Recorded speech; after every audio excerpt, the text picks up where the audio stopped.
Tolkien and Miyazaki, two of the most influential fantasy authors of all time, share this admiration for the natural world. And that's something that's easy to spot in their writing. But how different are their approaches? Let's explore those three aspects and see where they meet and where they diverge. Starting with, if we are to compare two artists, we must find overlap. And that's not too easy when analyzing such different minds. Tolkien, of course, focused his work on a single, incredibly intricate world, while Miyazaki chose to hop from one mysterious world to another.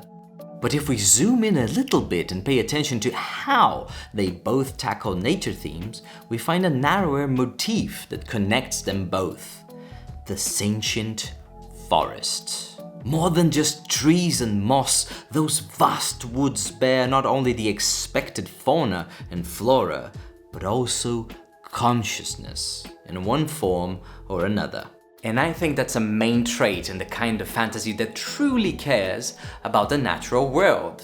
In fantasy, we can give oceans and mountains and forests a say. We can hear their opinion on what's happening to them. And there's just so much potential for beauty there. Tolkien sculpted many different forests, from the lurking dangers of Mirkwood to the beauty of the Malorn trees in Lothlorien. But one of them stands out: Fangorn, the forest that woke up, home of Ents. Sure, there are other instances of sentience in natural spaces like Old Forest or the Stone Giants, but Fangorn is where Tolkien most directly explored his personal ideas about nature, its wisdom, and the importance of its preservation. Through the voice of the Ents, the tree people, we hear very directly how the forest feels about itself and the world at large. Down on the borders there are felling trees, good trees. Some of the trees they just cut down and leave to rot, work mischief that. But most are hewn up and carried off to feed the fires of Orthanc. There is always a smoke rising from Isengard these days. Curse him, root and branch. Many of those trees were my friends, creatures I had known from nut and acorn. Many had voices of their own that are lost forever now. And there are wastes of stump and bramble where once there were singing groves. I have been idle, I have let things slip. It must stop. In contrast, Miyazaki gives us several forests to work with, and that's a gift. Despite them all carrying Miyazaki's ethos about the natural world, all of those spaces present different interactions. They communicate differently, they have different ways to show care and enact violence. And that's particularly important here because Miyazaki took a very different approach from Tolkien in regards to sentience. To awaken his forest, Tolkien made it quasi-human, the whole place being represented by the character of Treebeard as he talks to our familiar friends, the hobbits. With the exception of one single character that belongs to both worlds, Miyazaki's nature's sentience is non-human. We see it either in animals or animal-like spirits. The mighty Omus, the giant insect guardians who protect the Sea of Decay. The entourage of the Kodama, the small spirits that foretell both blessings and doom. Totoro, the playfulness of the forest incarnate in a way that only children can see. Miyazaki goes above and beyond to show us how their logic has nothing to do with the way people think. And some of his characters address this very directly. "You know nothing of the Sea of Decay," said Nausicaa, unmoved despite having Kushana's ornate pistol pointed right in between her eyes. "It isn't like the human world. There's no knowing what a single gunshot will bring. Look up." The buzzing noise, like 100 kettles boiling at once, had been there from the start, but just then Kushana noticed it. Still holding the gun high, she spied a canopy above, where a swarm of blue metallic beetles, big as helmets, surveyed them. "The Yama are sentries," continued Nausicaa. they'll quickly bring other insects. Some of his creatures can still interact with the human world and negotiate in one way or another. But the deeper you go into the forest, the more alien the creatures become. If you want to understand the natural world, you must step into its realm. A realm that doesn't bend to human wishes or logic. In Princess Mononoke, many of the forest spirits are capable of communicating in plain, if not a little formal, Japanese. And so does the girl raised by wolves, despite, being raised by wolves. We even get to see forest spirits from different regions using Japanese to talk to each other. You might think that's very similar to the Ents, as Treebeard communicates with Merry and Pippin in plain, if not a little poetic, English. But there's a huge difference here. Treebeard's English is his second language. He fumbles for words, things get lost in translation, he misspells. Here's a gorgeous passage where he describes his own language, and pay attention not only to the things he's saying, but the Entish way he constructs his sentences and ideas. I'll call you Merry and Pippin if you please, nice names, for I am not going to tell you my name, not yet, at any rate. A queer, half-knowing, half-humorous look came with a green flicker into his eyes. For one thing, it would take a long while. My name is growing all the time, and I've lived a very long time. So my name is like a story. Real names tell you the story of the things they belong to in my language, in the old Entish, as you might say. It is a lovely language, but it takes a very long time to say anything in it, because we do not say anything in it unless it is worth taking a long time to say and to listen to. But now, and the eyes became very bright and present, seeming to grow smaller and almost sharp. What is going on? What are you doing in it all? I can see and hear and smell and feel a great deal from this ala rumba kamanda lind or burume. Excuse me, that is a part of my name for it. I do not know what the word is in the outside languages. You know, the thing we are on, where I stand and look out on fine mornings and think about the sun and the grass beyond the wood and the horses and the clouds and the unfolding of the world. It's understandable that a being who lived so long took the time to learn the language of the human world. But it's very clear that this is not his language. And of course, we get to see the very non-human interaction that happens when he uses his language with his fellow Ents later on. Hours and hours pass just for them to say hello.